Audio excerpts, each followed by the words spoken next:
이제는 살다 강남의 아파트 전세가 20억에 달하는 걸 보게 됐습니다. 톱니스 주제부터 공개합니다. 부동산값, 아파트 매매값, 언제 잡힐까? 이런 걱정까지 가기도 전에 전세가 없다, 전세가 너무 비싸다, 이런 걱정을 우리 서민들이 맞닥뜨리고 있는 요즘인데, 서울에서는 한 아파트 단지의 전세 매물이 20억에 실거래되는 그야말로 이 기이한 풍경, 진풍경까지 나왔습니다. 정부의 24번째인가요? 25번째인가요? 부동산 대책 이후에도 전세값은 고공행진하는 것이라는 일각의 비판도 나오고 있는 대목입니다. 어디가 도대체 왜 전세값이 20억이나 간 건지 함께 보시죠. 야, 이건 뭐 말 그대로 소리가 20번 나옵니다. 20억이니까. 서울 서초구 반포동의 아크로 리버파크, 그 유명한 아리파 84제곱미터 전용 면적 30평대 아파트잖아요. 전세값이 첫 20억 원을 기록했습니다.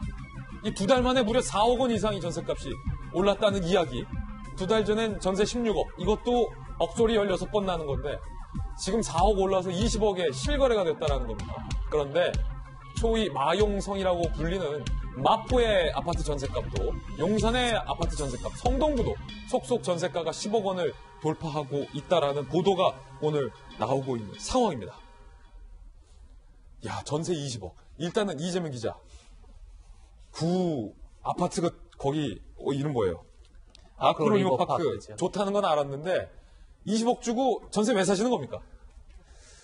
글쎄요, 당연히 이제 학군이 좋을 테고 굉장히 좋은 학교도 많고 학원 가득이 잘 돼 있고 그러다 보니까 아마 신학기를 앞두고 아마 그쪽 수요가 많이 몰릴 테고 그러다 보니까 당연히 이제 전세가가 더 많이 뛰었지 않나 싶은데. 전세 매물은 없고. 그렇죠. 근데 지금 저희가 아크로 리버파크 아리팍이라고 얘기하지만 굉장히 어떻게 보면 한강변 최고가 아파트로 유명한 아파트죠. 평당 가격 1억을 넘었다. 그래서 화제가 됐던 아파트이기도 하고요. 그리고 제가 기사를 찾아봤더니 올해 4월 달에 펜트하우스가 아크로 리버파크에 이제 60평대 펜트하우스가 있는데 전세가가 40억에 나갔다는 기사도 있더라고요. 그래서 지금 저희가 이제 주목하는 거는 30평대, 일반적으로 서민들에서 아예 살 수 있는 30평대 아파트까지 이제 20억에 전세가 나갔다. 이게 굉장히 이제 화제가 또 다시 되고 있는 건데, 그만큼 조금 전에 얘기했지만 물론 이제 주식시장에도 대장주라는 게 있죠. 주가를 선도하는. 결국 이제 이 아리팍이 전체 아파트 값을 일반화해서 설명할 수는 없겠으나 결국 아까 얘기한 것처럼 굉장히 서울의 가장 최고가 아파트로서도 대장 역할을 하고 있는데, 여기서 계속 주가가 전세가가 올라간다는 건 앞으로 전세가가 계속 뛸 수 있다, 이런 전망을 할 수 있는 거죠. 근데 조금 얘기한 것처럼 20억이나 내면서 왜 전세를 들어가느냐, 그 이유를 잘 봐야 되지 않나 싶은데, 결국 그만큼 학군이 좋은 곳을 학부모들이 찾아다니는 거고, 주변 여건이 좋은 곳을, 그리고 또 이 아파트가 신축 아파트라는 것. 그러니까 결국은 사람들이 어떤 아파트를 선호하고 좋아하는지는 명확하지 않습니까?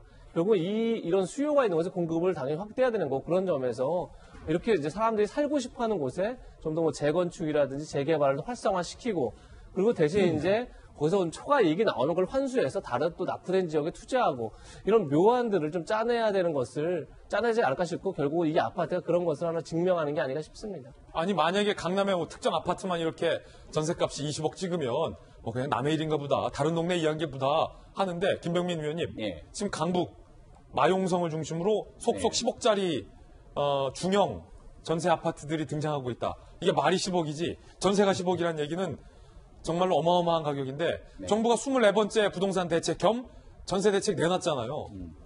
그런데 아직 먹힐 때까지는 시간이 좀 필요한 겁니까? 아니면 정부 대책이 전혀 소위 씨알도 먹히지 않고 있는 겁니까? 지난 시간 돌직구쇼에서 아마 얘기했을 때 영끌에서 정부가 전세 공급할 수 있는 부동산 대책을 내놨다, 이렇게 분석한 적이 있었습니다. 하지만 그 전세 대책을 내놓고 나서 시장의 반응이 굉장히 냉담했는데요.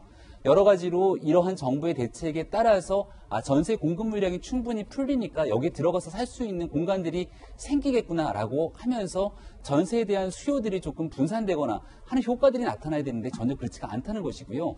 지금 조금 전에 마용 성 얘기했지만 제가 살고 있는 지역인 광진도 오늘 기사에 들어갔습니다. 아, 그래요? 여기에도 전세 10억 시대가 열렸다 이렇게 나오는데요. 김병민 박사님 제가- 어떡합니까? 이제 전세 제가 기준에 살고 있는 아파트 건너편에 있는 아파트가 전세 10억 시대가 열렸다라고 쭉 나오고 있는데 분명히 거듭 말씀드리지만 과거 조금만 정치 시계를 돌렸을 때 작년으로 아니면 임대차 3법이 통과하기 전만 하더라도 새 아파트는 전세값이 좀 높긴 했습니다만 한 20년 이상 된 구축 아파트는 여기에는 충분히 그래도 어느 정도의 경제적 부담들을 바탕으로 살 수 있는 공간들이 있었는데 이게 순식간에 법이 통과되고 나서 2억씩 올라가 버리게 되면 이제는 말 그대로 전세에 살 수 있는 이 공급 물량이 없을 뿐더러 더 중요한 건 그럼 전세 물건만 없어지고 전세 풍gem사 나타나게 되면은 서민들만 고통받습니까?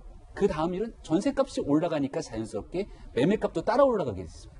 정부가 그렇게 부동산 값 잡겠다고 얘기하면서 임대차 3법 통과시키고 나니까 전세 살고 있는 서민들이 힘들면서도 부동산 값도 못 잡게 되는 아이러니한 현상들이 나타나게 된다는 거죠.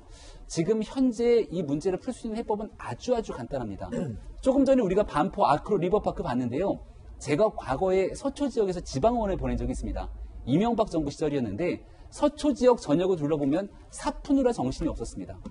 이곳 저곳에 새 아파트가 계속해서 올라올 거라고 하는 기대감들을 갖고 있는다면 가격들이 어느 정도 조정이 되고 또 새로운 아파트에 살 수 있다는 기대감을 갖게 되는데 지금 눈을 씻고 서울 전역에서 조금은 입지가 좋다는 공간에 제대로 된 새 아파트 올라오는 곳 있습니까? 이런 부분들을 고려해 본다면 지금 여전히 오래된 구축 아파트 중심으로 공급 물량 쏟아낼 공간들이 너무너무 많습니다.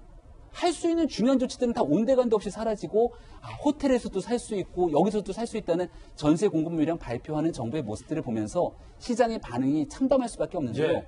근본적인 원인이 무엇인지 문재인 정부 잘 알고 있으면서 왜 실행 안 하는지 가슴이 답답할 따름입니다. 자, 야당은 굉장히 비판적으로 부동산 정부 정책에 대해서 보고 있습니다. 방금 들으셨던 것처럼 국민들의 불신이 반증으로 나타난 것이다 라는 의견 들었고요.